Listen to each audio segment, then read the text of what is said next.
గురుగారు, మడి అంటే ఏమిటి? మడిని తప్పనిసరిగా పాటించాలా? చాలా మంచి ప్రశ్న వేశారమ్మా. ఇవాటి రోజున మడి కట్టుకోవటం అంటే ఒక పులినో ఒక సింహాన్నో చూసినట్టుగా భావిస్తున్నారు. రెండో విషయం, మడి కట్టుకోవాలి అంటే ఏదో ఒక వర్గానికి చెందిన వాళ్ళే మడి కట్టుకోవాలి, మిగిలిన వారితో దానికి సంబంధం లేదు అనేటువంటి ఆలోచన కూడా ఉన్నది. మీకు ఒక చిన్న ఉదాహరణ చెబుతాను. ఒక రైతు విత్తనాలు వేశాడు నేల మీద. అవి మొలక వచ్చినాయి. అవి బాగా పెరగాలి అంటే ఏం చేయాలి? నీళ్లు పెట్టాలి. నీళ్లు పెట్టాడు. పెడితే ఆ నీరు ఎటు పడితే అటు వెళ్ళిపోతుంది. అలా వెళ్ళకుండా మొక్కలకే చెందాలి ఆ నీరు అంటే దాని చుట్టూ ఏం చేయాలి? ఒక గట్టు ఏర్పాటు చేయాలి, గట్టులాగా. అందువల్ల రైతు ఏం చేస్తున్నాడు? గట్టు కడుతున్నాడు.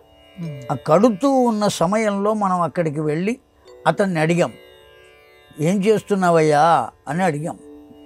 ఏం చెబుతాడు? మడి కడుతున్నాను మొక్కలకు అంటాడు. ఆ మడియే ఈ మడి. మనం అనుకునే మడి ఆ మడే. ఆ మొక్కలకు చెందవలసిన నీరు వాటికి చెందకుండా వేరుగా వెళ్ళిపోతుంటే వాటికే చెందటం కోసం చుట్టూ ఏర్పాటు చేసేటువంటి ఒకానొక నియమాన్ని మడి అని పిలుస్తున్నాం. అలాగే మనకు కలిగినటువంటి జ్ఞానం మనమే పొంది ఆనందాన్ని పొందటం కోసం మానవుని కొరకు ఏర్పాటు చేయబడిన ఒక నియమమే మడి. కనుక మానవుడికి ఏదో ఒక వర్గం కోసమే ఆ నియమం ఉన్నదా? మొత్తం మానవ జాతికి అంతటికీ ఉన్నదా? అంతటికీ ఉన్నది. కనుక తన జీవితాన్ని తాను మంచిగా నడుపుకోవాలి అంటే అతడు ఆ నియమాన్ని పాటించాలి. దీన్ని ఏమంటారు? పతంజల యోగ శాస్త్రంలో ఒక మాట చెప్పారు. యమ నియమ ఆసన నిధి ధ్యాస శౌచములు అని కూడా ఉన్నది. శౌచము అంటేనే శుభ్రత అని అర్థం. మడి అన్న శుభ్రతయే.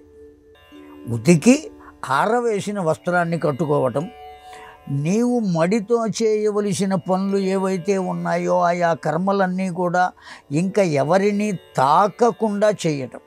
తాకితే వచ్చే నష్టం ఏముందయ్యా అని ప్రశ్న వేయవచ్చు.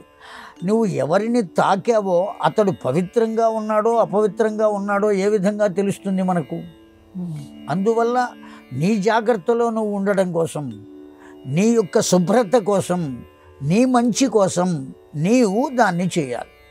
ఎవరో వాళ్ళు మడికట్టుకున్నంత మాత్రం చేత వీళ్లకు వచ్చేటువంటి లాభం ఏమీ లేదు. ఎవరు మడికట్టుకుని వాళ్ళ కర్మలను మడిగా చేశారో వారికే దానివల్ల ప్రయోజనం. ఆ మొక్కలకు చుట్టూ మడికట్టడం చేత ప్రయోజనం రైతుగా మొక్కలకా? మొక్కలకే. ఆ మొక్కలు ఏపుగా పెరుగుతాయి.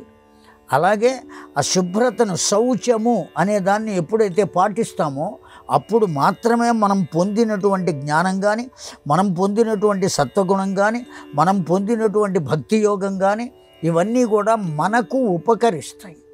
లేకపోతే అవన్నీ కూడా చిన్నాభిన్నమైపోతాయి. అందువల్ల మడి అనబడేటువంటి దాని అర్థం అది. మడి తప్పక అందరూ కట్టుకోవలసిందే. మడి అంటే ఎవరినో నిందిస్తూ ఉండేది కాదు, తనకు తాను శుభ్రతగా ఉండుటయే మడి.